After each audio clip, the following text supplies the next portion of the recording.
It's the Innovation Podcast.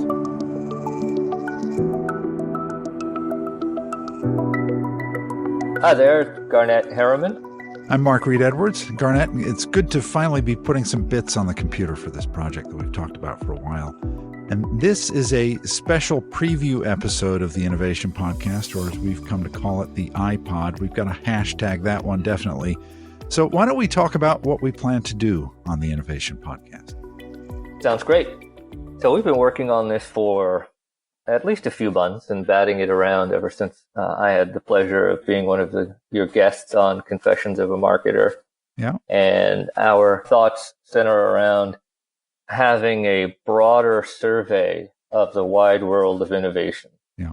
Across technologies and processes and new businesses, new investment themes, corporate activities, the whole kit and caboodle. And so we did have a discussion recently with a couple of fellas, James Kern and Chris Clegg, about the current state of the experiential marketing field. And we'll post that one soon. But can you give a preview of that discussion? Absolutely. I think you and I both share an interest, and you much higher level of expertise in marketing. But we share a love for branding in particular. Mm-hmm. And part of our original conversation on Confessions of a Marketer was all about, hey, what's the future of branding and technologies that support branding and themes and patterns. And so I have always been fascinated by experiential. I've come to realize in the last 12 to 18 months, in terms of looking at investment opportunities across live entertainment, event tech, all sorts of things, that float around that space, how critical experiential is for branding in general. Right. I mean, I would go so far as to say that the future of brands is experiences. What do you think? I think so too. And you see that trend in banking even. You see that, banks are trying to make the branch less like a bank and more like an Apple store. It's more of an experience to go into. And I guess Capital One is running a big campaign now where they kind of say, yeah, we're a bank, but we're different. We have cool looking branches, and that's kind of it's all aimed at improving the experience of going to a bank, which can be a painful one for people. And I think that a lot of brands like that are realizing that the experience is paramount for their customers. I think that's absolutely dead on. And I would echo your observation for banking across all of retail. And I think maybe we started to see signs of this in retail a little bit earlier. Where stores don't carry too much inventory, but they are focused on creating an immersive experience for customers and, supporting the lifestyle activities that go with that, that align with that particular product and, right. So on and so forth. It's really compelling to see what's going on in retail these days. It's just not really about the product and the inventory. It's more about the lifestyle. Yeah. Or think about, the Apple store, the POS is nowhere to be seen, right? And the desks are clean and it's all about the experience for the consumer. And I went to a hotel this past weekend and it was similar in this new hotel. There was a desk, but there was no big cash register or POS. It was all kind of invisible to the guest. And again, that's experience. That's a different experience for the customer. Wow, that sounds really interesting, that hotel. I may need to get that reference for my next business trip. It wasn't even a high-end hotel, though. Is that right? That's even more interesting. Yeah. So it was, the kind of hotel that I stay in, which is not... these aren't Four Seasons or Ritz's. These are kind of mid-level hotels that are, very nice, but they've focused, I think, on the actual guest experience rather than, well, we got to put a desk there with a cash register or a POS, whatever you want to call it, and, just churn out money. Instead, they focus on kind of the guest experience. I have a quote for you from one of the two guests that we were fortunate enough to have on the inaugural podcast coming up. When we do rather than buy, Every brand is an experience. Right.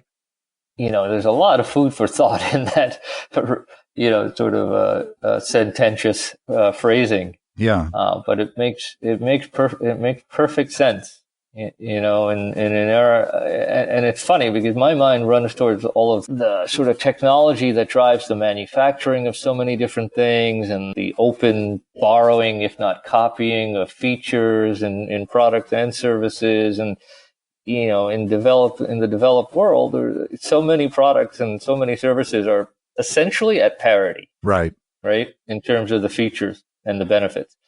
And then what's really kind of intriguing to me about this view of the world is that the last sort of competitive front, the last front on which you can be competitive, is this world of experience and world of like how you immerse your customers in this experience that they then walk away with as being synonymous with your brand. Right. And then, of course, there's data science is critical to studying the effect of what it is that you do to improve someone's experience. And that's something we'll cover. Yeah, I think our second guest, on this inaugural podcast is an expert, and his methodology has been used by lots of major brands, and he had a lot of really compelling things to say about how you gather things, what methodology you use, and then the kinds of messaging that comes out of it in terms of making your marketing activities, especially experiential activities, better. Yeah, and that's Chris Clegg of Portma, and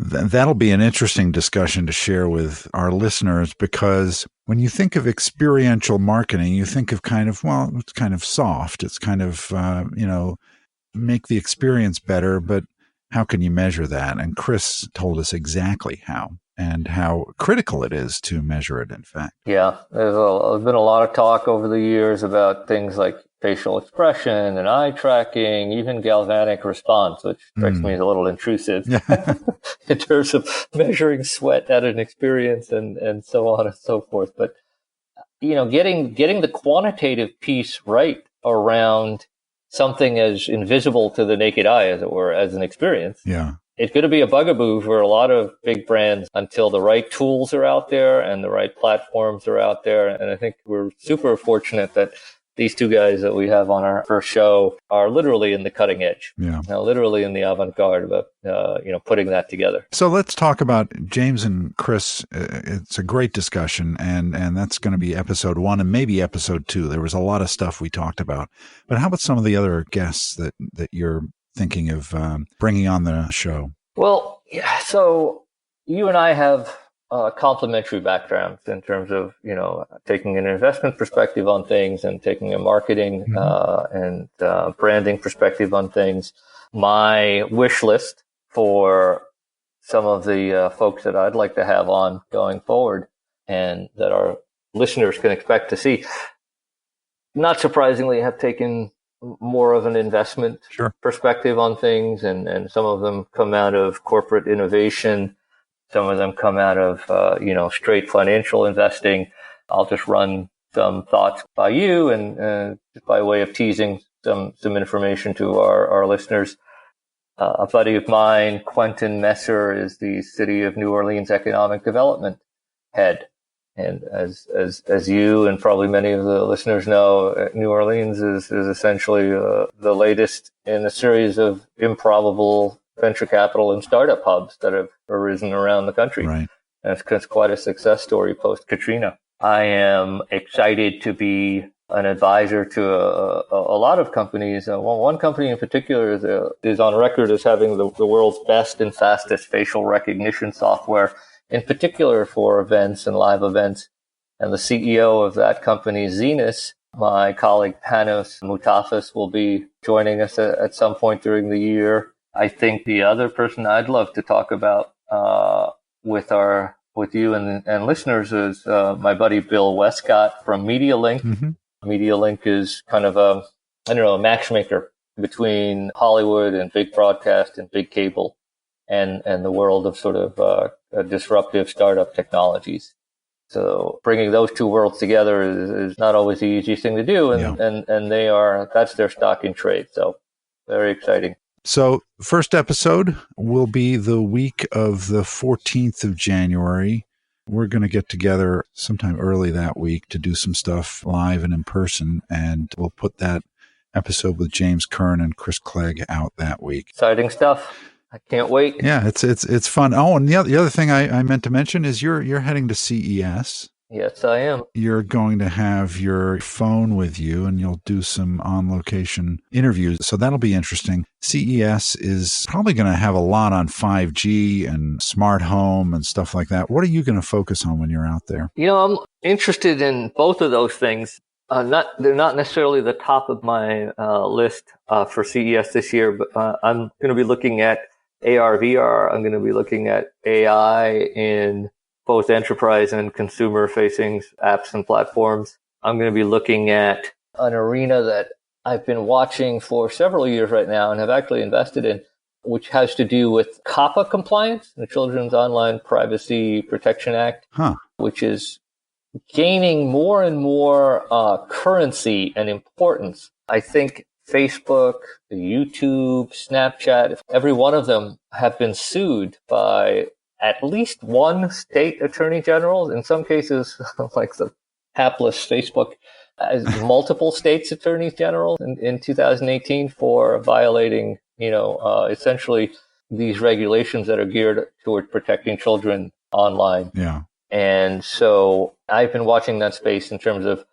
how you create technology that enables video and content and mobile games to safely and legally connect to kids who are under 12 years of age. Right. So that's another thing that, there's in Digital West, I think it is, there's a whole series of events and displays all around connected play, connected kids, the future thereof. So that's a big thing. Well, great. I can't wait to get this started, to start talking to people and start getting all these episodes out on the airwaves, as it were. It's going to be a lot of fun, Garnet. Looking forward to it. So am I, Mark. I really appreciate it. And I think our audience is going to love the stuff that we do this year. And hopefully we'll get good feedback and just keep growing the effort. Yep. Thanks. We'll talk to you soon. Okay. Thanks, Mark.